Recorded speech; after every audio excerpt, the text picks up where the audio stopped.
السلام عليكم ورحمة الله وبركاته. مقدمة وخاتمة لكافة المواضيع لمادة اللغة العربية.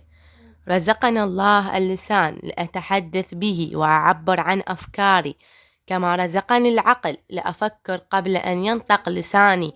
لهذا فإنني أستخدم عقلي ليمد لساني بالكلام الذي سيكتب في هذا الموضوع الحيوي الذي لطالما أردت أن أجد الفرصة للتحدث في هذا الموضوع. هنا نكتب اسم الموضوع. زين. الخاتمة: انتهيت من كلماتي ولكنني لم أنتهي من أفكاري، فقلمي لم يستطيع الكتابة إلا في القلة القليلة، ولكنني أتمنى أن أكون قد وصلت كلماتي إلى مسامعكم وأفكاري إلى قلوبكم. شكرا لكم طلاب.